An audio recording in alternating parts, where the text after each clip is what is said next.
Sir, can you give me your name and job title, please? I'm Will MacPherson, and I'm a cricket news correspondent at the Daily Telegraph. Funny, you laugh as you say that title. Tell me why Will Smeed is known as the guinea pig. Will It's Smeed, not a physical looks thing, is it? no, I don't think so. Although he Does he does have a have a hairy kind of, face? yeah, he does have a kind of, sort of mousy complexion. Now I think about it, but yeah. So Will Smeed has only ever played white ball cricket professionally, and this winter, so last November, it was announced that he had signed a white ball only contract with Somerset, which makes him unusual because he's a young guy. He's only 21 when he did that, and he's a young guy. He's just basically given up on red ball cricket before he's even started. I mean, people are saying you can't retire from something um, that you haven't ever done, and that is sort of correct. But it basically, he was plodding away in the second team and not scoring any runs, and he's just decided to quit doing that and try and play white ball cricket all around the world. I suspect he won't be the last. Uh, he's a very interesting cricketer, but I would say most people outside of T20 heads won't know anything about him. So give me a brief overview of sort of Will Smeed's career so far. Yeah, so he's come through at Somerset in an incredibly traditional Somerset way. He went to private school in Taunton, uh, like Banton and Buttler before him. He has always opened the batting in white ball cricket, and he first played for Somerset in 2020 during the kind of the Vitality Blast season, that was affected by the pandemic. He continued to do that in 2021 when he got picked up in the 100 and had a kind of, it was quite a random call from Birmingham Phoenix. But he got picked up there. People, he was like an up and comer. He was given a deal there and he did well straight away for them. On the back of that, he played T10, PSL, did really, really well at the PSL. And then last summer, scored the first 100 in the 100 in either men or women.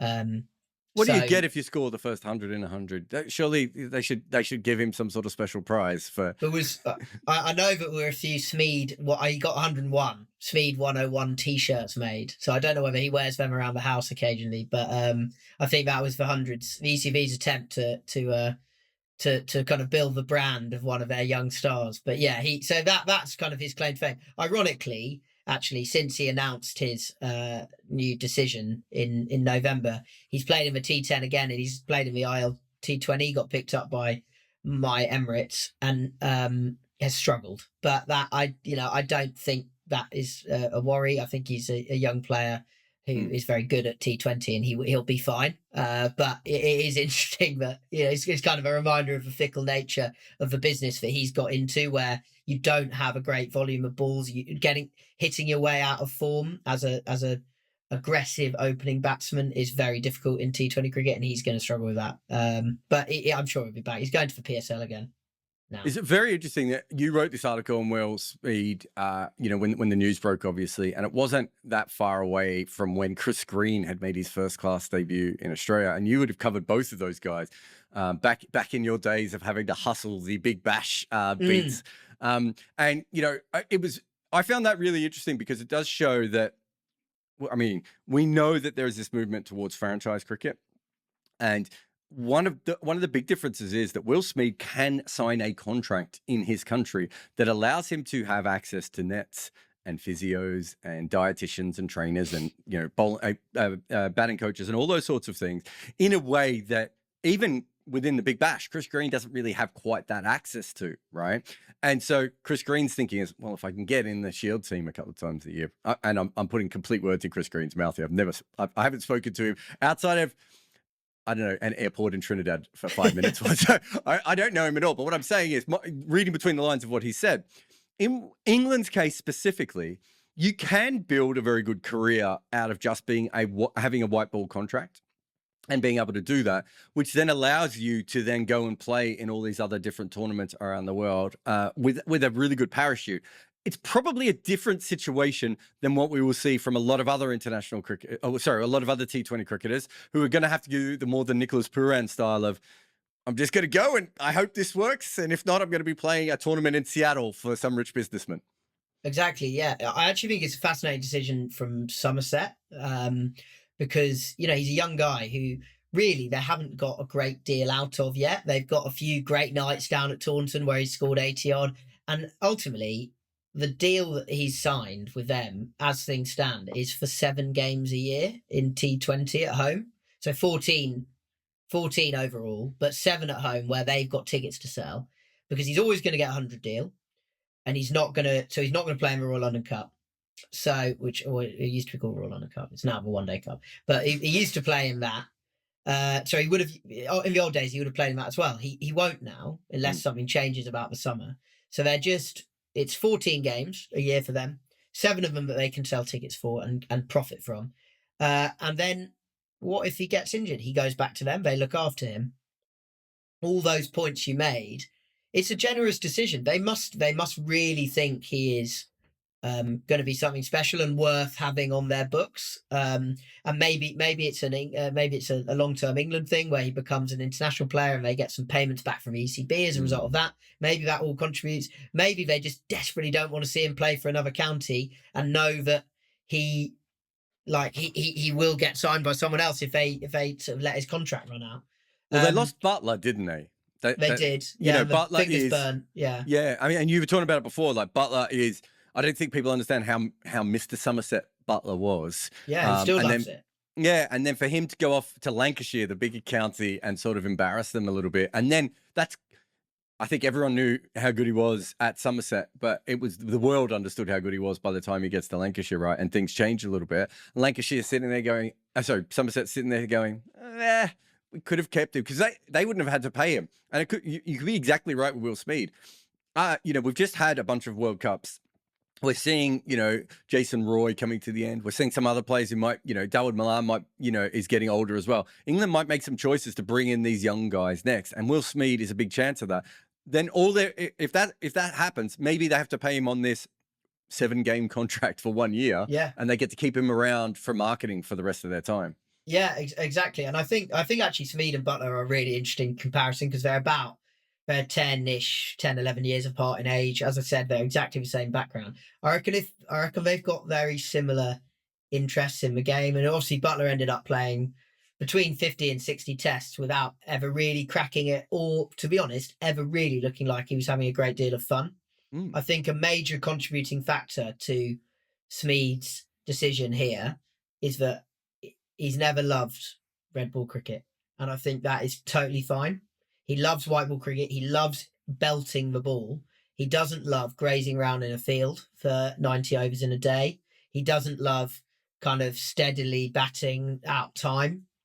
And that is fine. Like my personal view is, there'll be people who will go, "Oh, that's so sad. Like it's the purest form of the game." And this is, wherever traditions or I would just say it's a beautiful example of cricket's breadth, where you've got a guy who actually thinks one format of the game's rubbish and loves all the other formats and wants to follow that path. And I think if you're not having fun, what's the point, really? Even if it's your job, what's the point? And he's obviously it's occurred to him that he can earn a good living just doing white ball. Living. I think it's worth also saying that it's funny. So Chris Green is about 10 years older than him, right? And Josh Buttler's about, what you said, 11, 12 years older than him.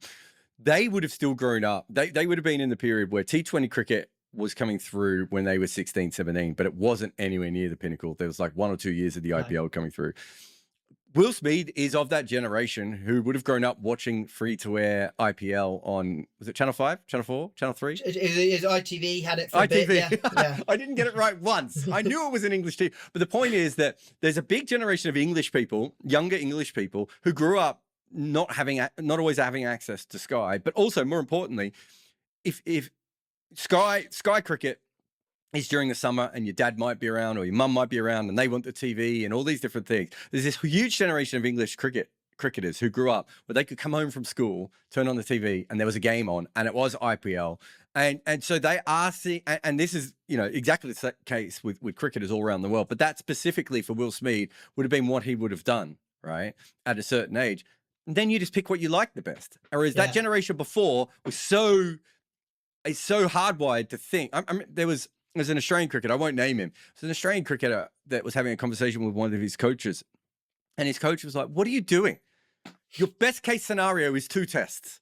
You come in for one, you get done for a couple. You're a really good player, but you don't even fit in this test team. Whereas you could go off now and be, $5 million a year on the T20 circuit. Just spend all your time on that." And this guy's like, "Yeah, but I want a test cap." And he's like, "Don't do that." Whereas I just think this new generation is just like, actually, I'm going to go either where the money is or where I enjoy it, which is a completely different move to what the cricketers before were doing.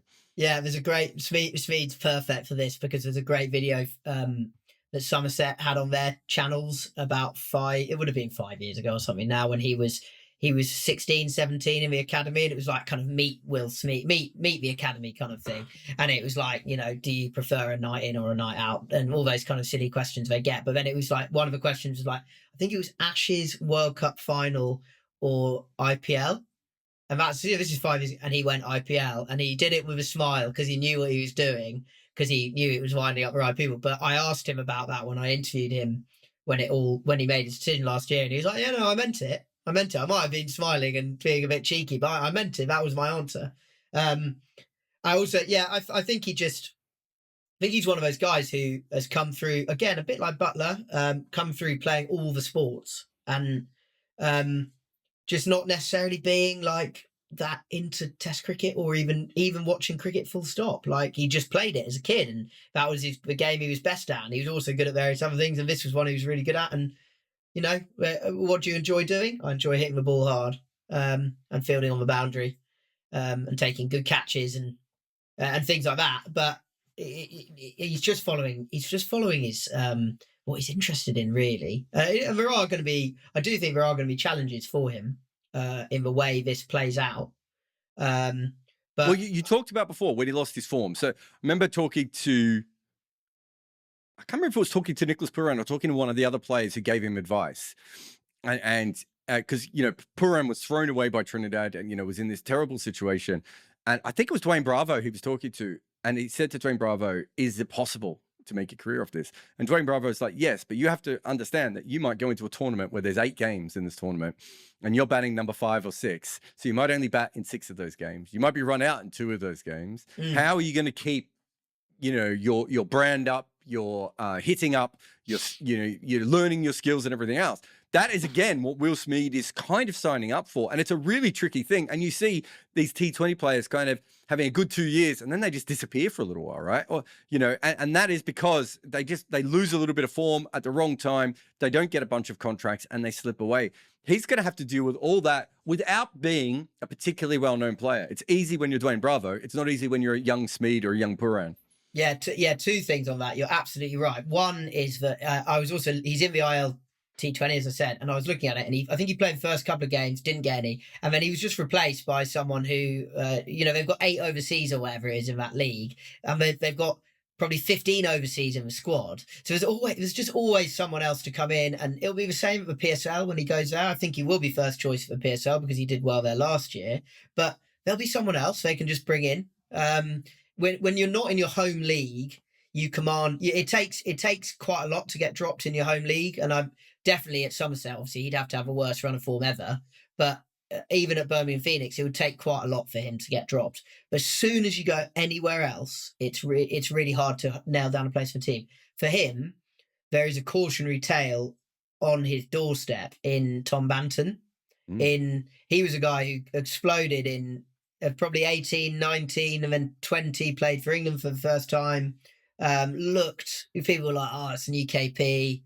He's clearly a child of 2005 and all those kind of things. He's just a few years older than Smeed. Smeed's too young for all that stuff." And now he's faded away, and it's kind of Operation Rebuild.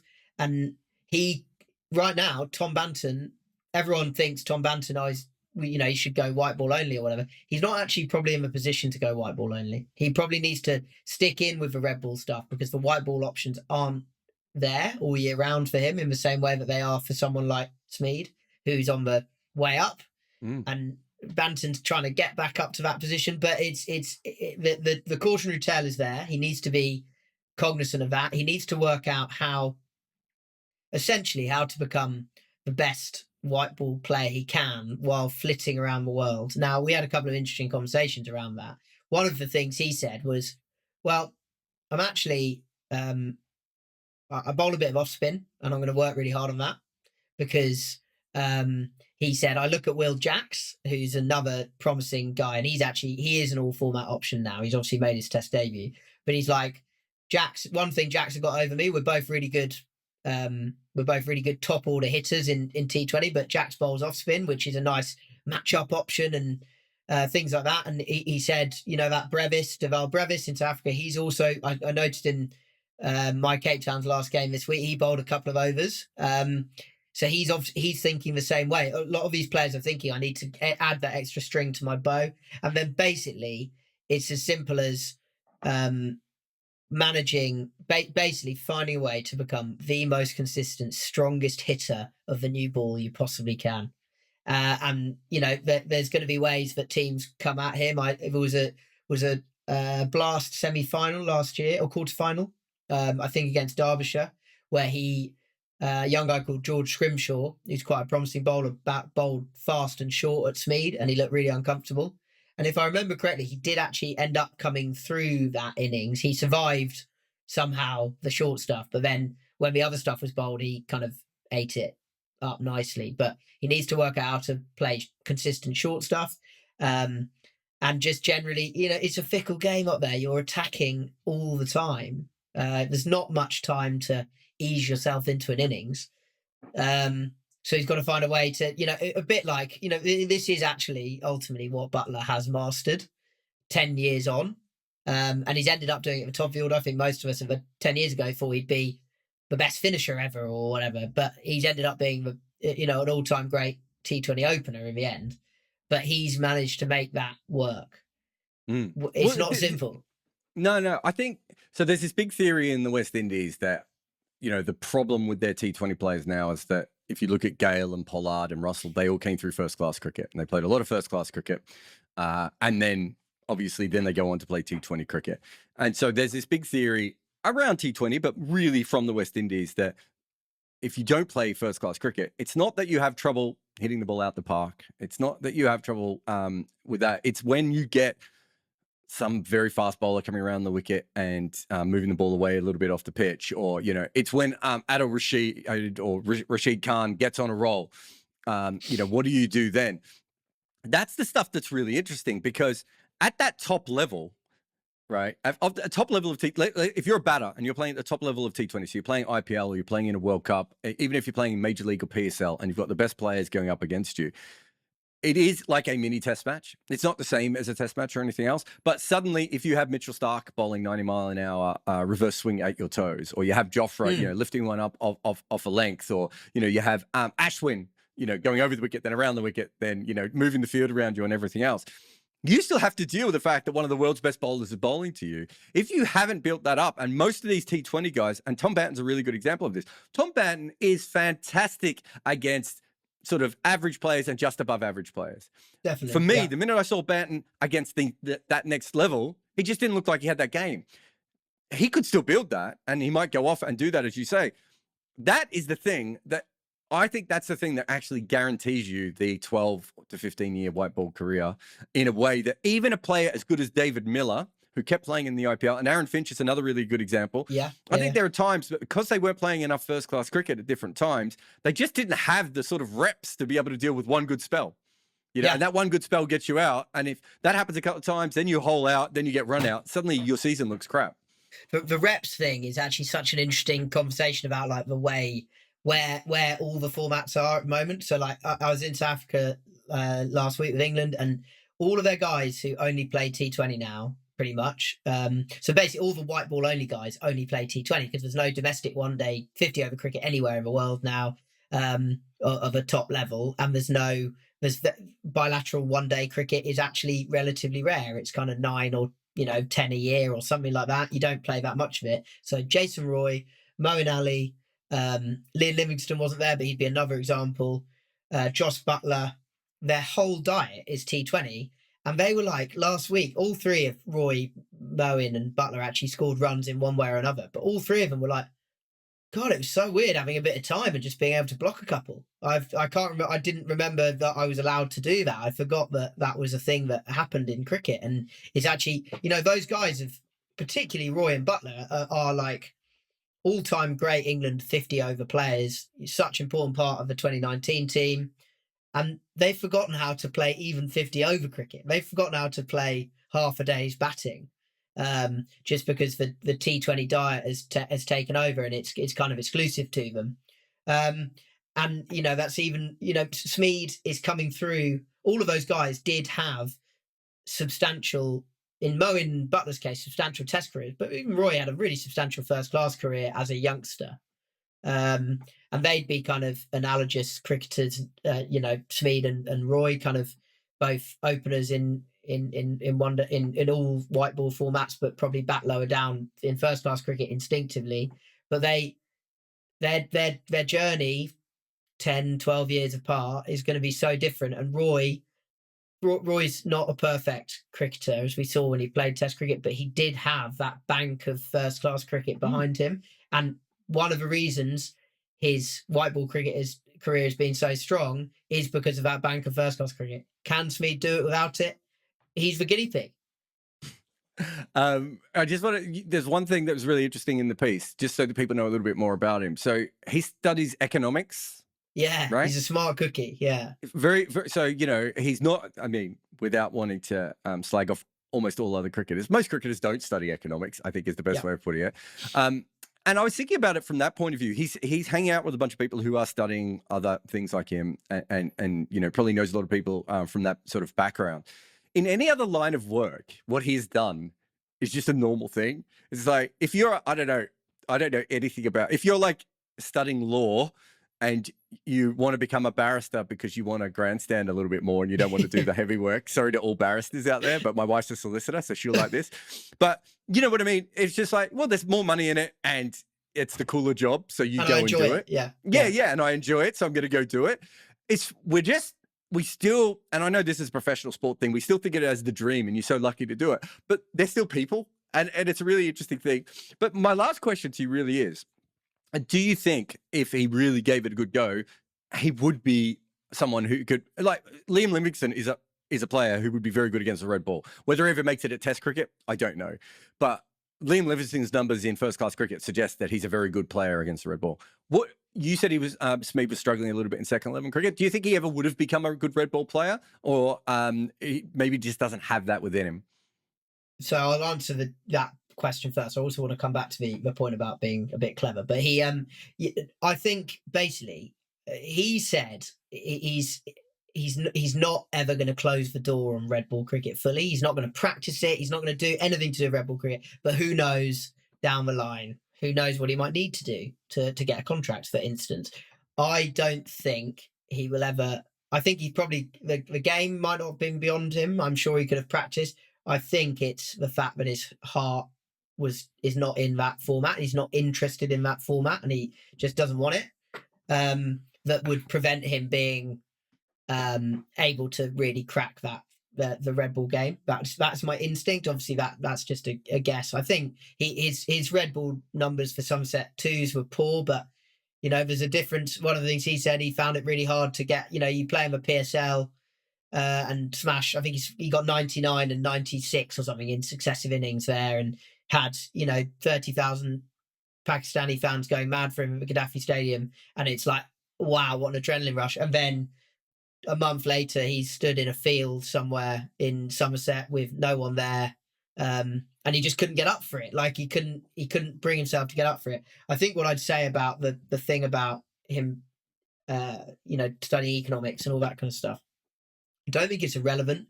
Like when the news broke and I wrote that piece, a lot of people were like, "Oh yeah, no surprise, another dumb young bloke just chasing the money."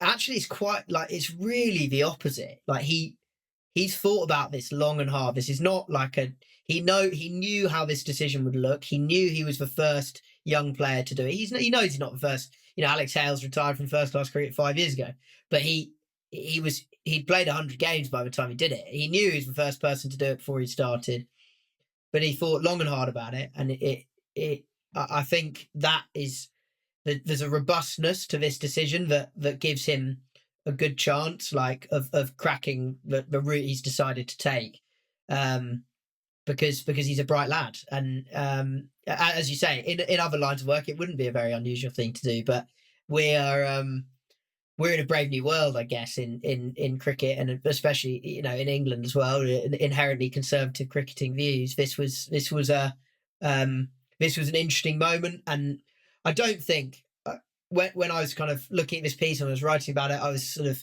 sniffing about, and I don't think there are that many players in the kind of on the precipice of doing this now without really having had a crack at first team red ball cricket and retiring. What I think is for next generation who we will see do this a lot. For one, two, if you're in an academy now and you don't have a scoop, or you don't have those key white ball shots, you don't stand a chance. That they're the generation I could see going down this route from very early.